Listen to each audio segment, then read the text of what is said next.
Prototype was a power fantasy superhero game that was released in 2009 by Radical Entertainment. At this point, if you didn't know who these guys were, then I would get a little angry, and you wouldn't like me when I'm angry. Just kidding, amigo. No need for any premium Hulk smashing here. Anyway, if we go into developer history, you can see that Radical were the masterminds behind two Incredible Hulk titles. The first one was a movie tie-in experience draped in linearity, and the other was the Incredible Hulk Ultimate Destruction. I actually had the pleasure to play the Incredible Hulk Ultimate Destruction back in the good old days of the PS2. You could tell that Radical wanted to capitalize on fixing most of the issues from their first experience with the Hulk.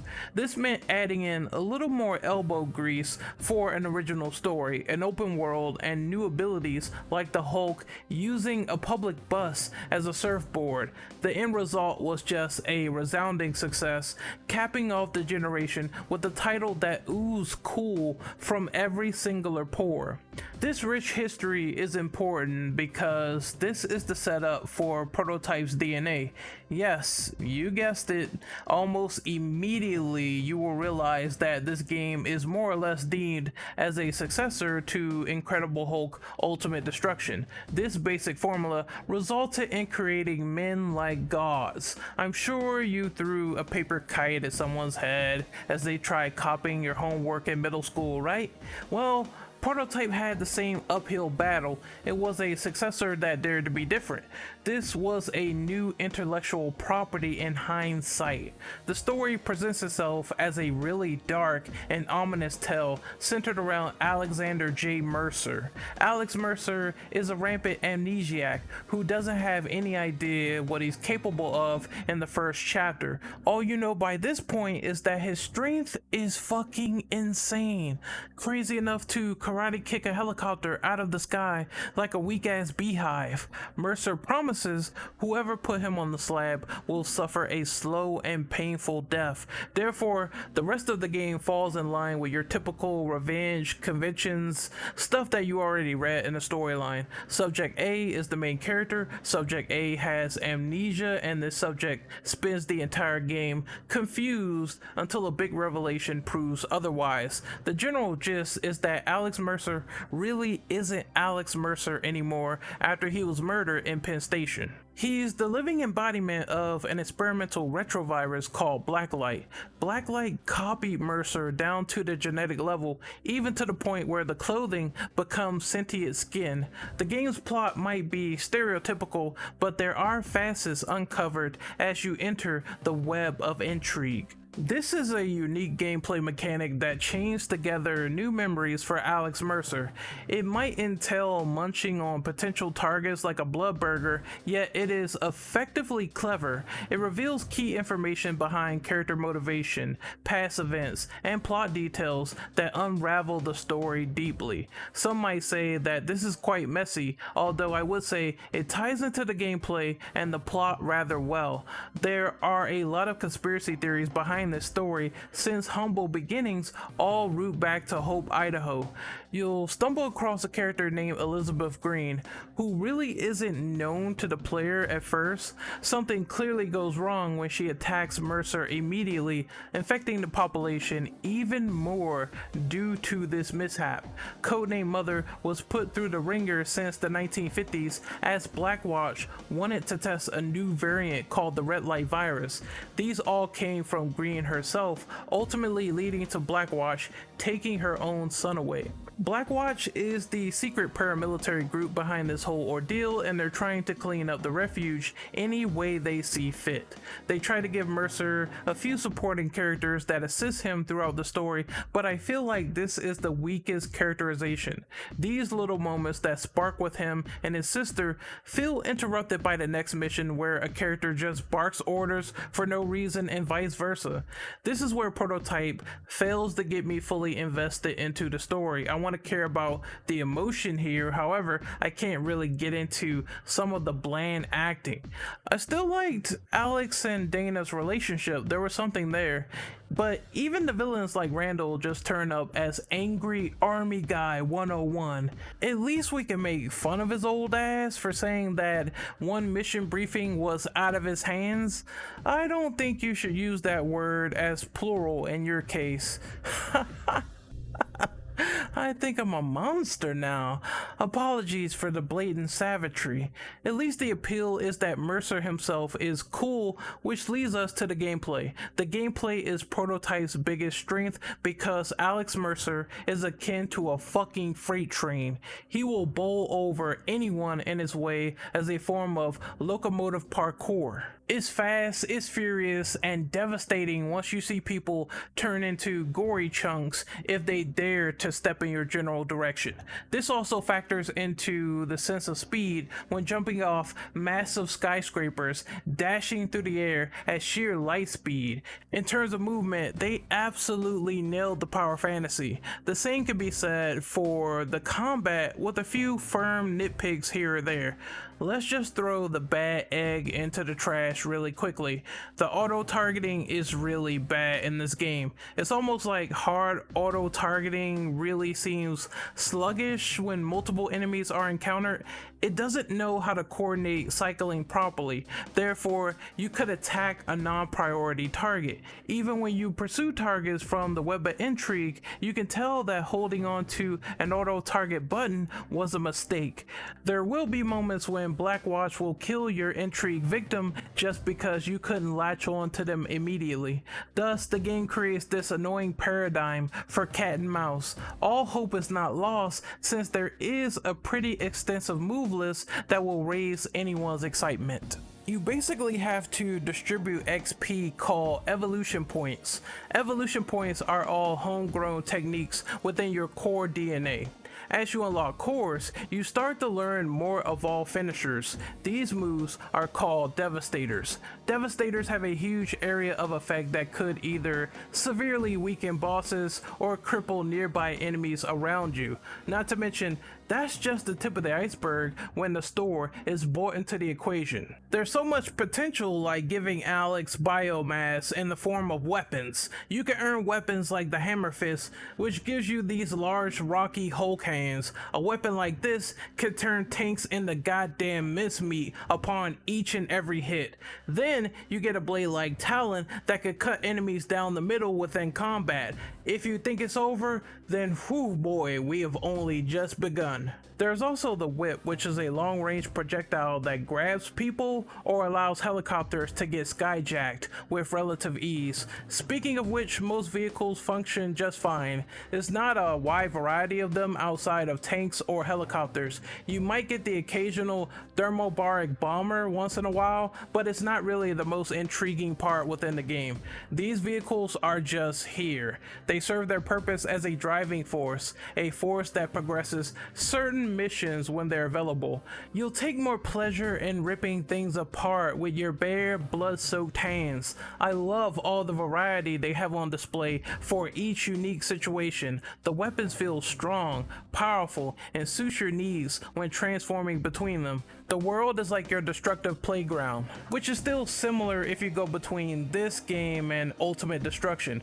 Prototype tries to do some new, unique aspects and garnish a difference. I mean, Hulk is mostly on red alert 24/7 because, well, no shit. A giant green man destroying everything would be on anyone's radar, including the military. Consumption allows unique abilities like impersonating other guards for information. The name of the game is all about hunting down fragmented memories that complete your objective. You can still choose to go loud or blend in with your surroundings quietly. It creates a social stealth pattern which adds a little bit more variety than usual. Unnatural selection focuses on pure recon, so you'll be infiltrating bases, gaining intel, destroying buildings, and eliminating all threats on red alerts. The structure of the missions is mostly fine throughout the first first and second half of the game.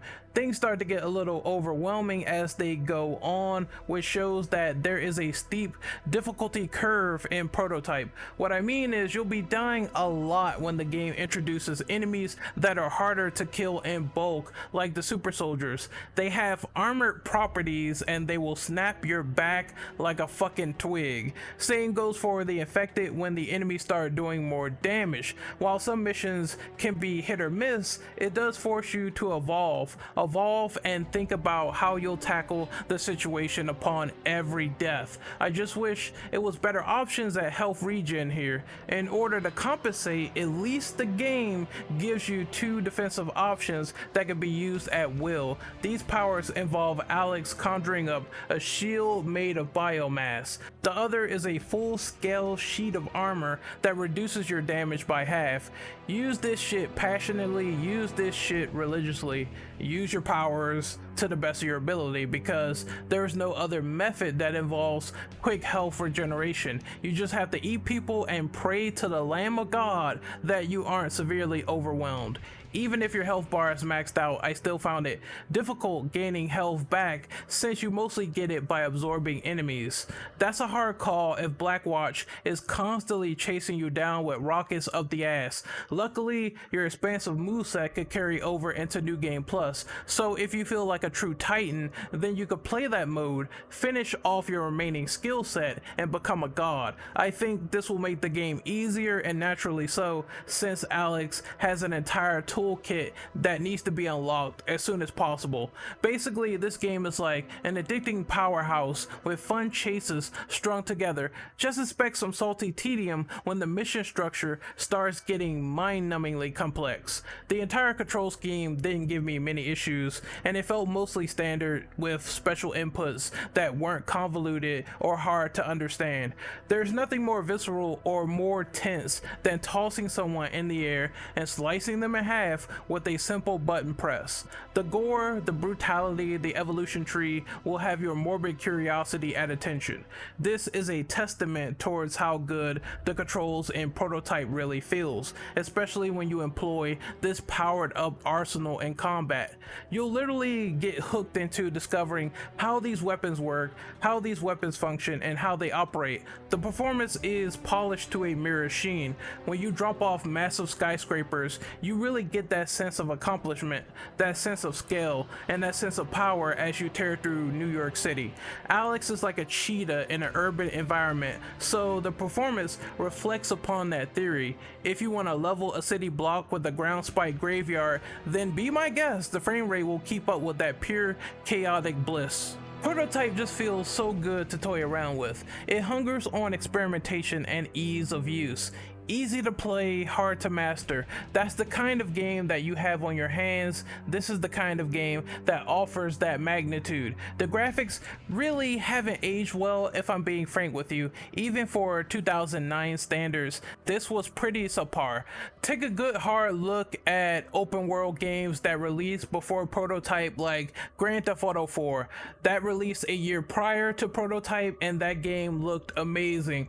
Look at a game that released in that year in 2009, which was Resident Evil 5. Resident Evil 5 looked so gorgeous, and Prototype just looks muddy. It has muddy textures, pop in, and a lack of detail, which will be at the forefront if we talk about this biohazardous baby. At least there's a silver lining in the sand here, because all the powers, all the animations are pretty flawless in motion. You might see some hilarious glitches here or there, but nothing that really broke the game completely for me. I guess you'll be wondering how much replay value takes hold within this virally infected centerpiece. Well, outside of New Game Plus, there are missions that are vital for evolution points. The main bread and butter is to see Alex 316 power bombing someone straight off a building.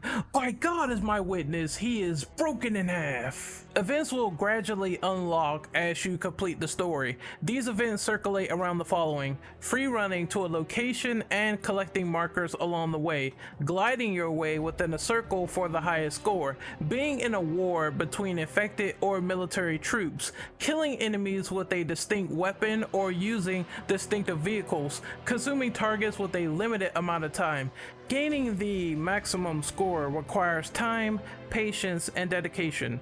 It's all about trial by fire because you can't unlock every move through main missions. I guess it's even funnier when there are missions that require you to buy certain moves out of the store. Therefore, you have to do objectives to grind up your character faster and make things easier. As always, some of them are really fun when you're toying around with the objectives, and some of them are really precise with timing. Being a military guy who strikes down the infected with the RPG is just really fucking awesome.